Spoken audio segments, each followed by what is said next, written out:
kids!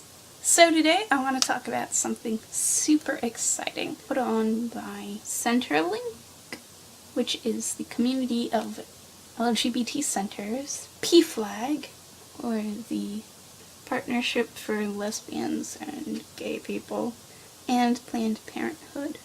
The Digital Youth Center, which is a place where teens 13 through 19 will be able to join live chat discussion groups designed for and by youth and facilitated by adult members. There is currently an application for a youth advisory panel, and so I applied for it, and I wanted to share with you my application and also encourage you to apply. So all the information for that is going to be below. The application deadline is Monday, March 20th, so I encourage you to apply ASAP. As a member of the panel, you will be able to help build it from the ground up and meet other youth from across the country and maybe even earn money. So,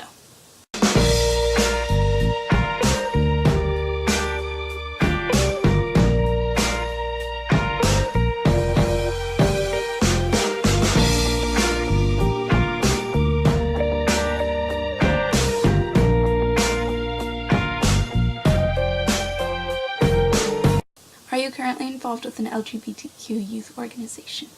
No. Where did you hear about the opportunity to apply for the Youth Advisory Panel for the Digital Youth Center? Tumblr. Why are you interested in being on the Youth Advisory Panel? I know 2 other members of the LGBT community besides myself who I see face to face. I understand how important the internet is in connecting LGBT youth together and giving us hope.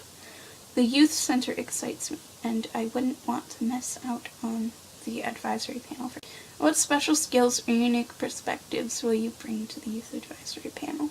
I have a YouTube channel where I discuss my personal experiences of being queer and issues that the community at large faces. That should be so.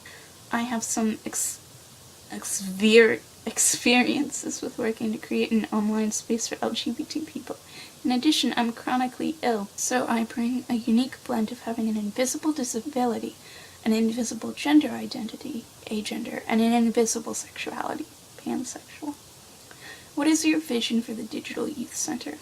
What would the Digital Youth Center be like to best work for you and your peers?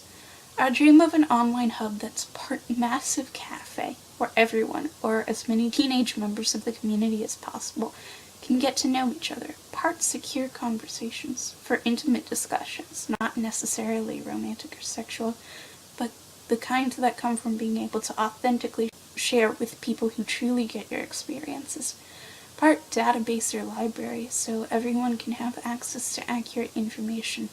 And part command center for activities happening offline, either sponsored by or in conjunction with the Digital Youth Center. Perhaps there could be a space for allies, but the focus shouldn't be on them. To work for me and my peers, it would have to be accessible.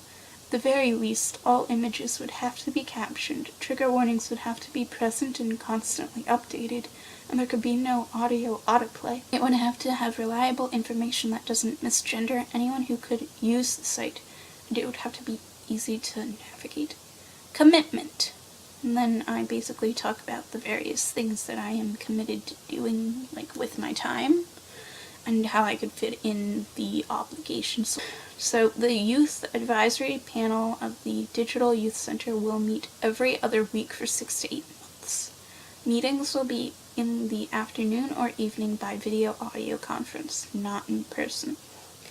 In order to earn payment for participation, participants must attend and actively participate in 12 out of 16 anticipated meetings, 75%. In addition, there will be time spent between meetings gathering input from your peers or doing other tasks. And then they ask you to describe any commitments. And then they say, please share anything else about yourself you would like us to know. And the first thing I say is I'm white, which they then later ask, so good on that. Then I say, I'm mentally ill, I'm not out to my parents, so these phone calls or video chats will have to be discreet. I'm so grateful this is happening for our community. We are looking to have a panel that represents a wide range of LGBTQAI plus youth, lesbian, gay, genderqueer, bisexual, transgender, queer, questioning, asexual, intersex plus. Which of the groups below do you most identify with? Choose as many as you want. So then it says 13 to 15-year-olds, no. From all across the United States, A. Rural area, no. African American or Black, no. The Tinks, no. Well connected to other LGBTQAI plus youth in my local community, no. Well connected to other LGBTQAI plus youth in the digital space, but not much in person. No, actually not at all. Not very well connected to other LGBTQAI plus youth, connecting for one of the first times. Yeah, decided I know 2 people, and those 2 people I know offline are really the only 2 people I have solid connections with. And even one of those is a half-hearted connection. How will you bring the input of others like you to the youth advisory panel? Address each of the groups that you chose above.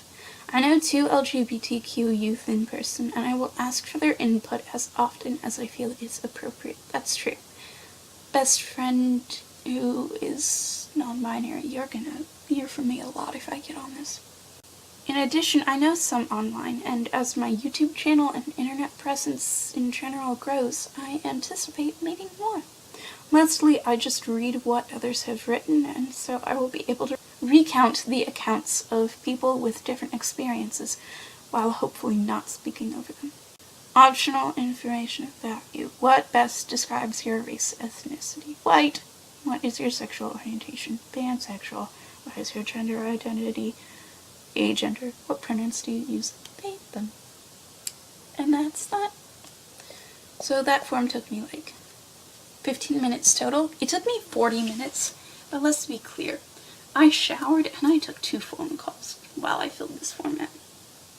There's a link to the form and a link to the website in the description. And if there isn't, just yell at me in the comments and there will be. So I really encourage you to do this. And I hope you have a great day.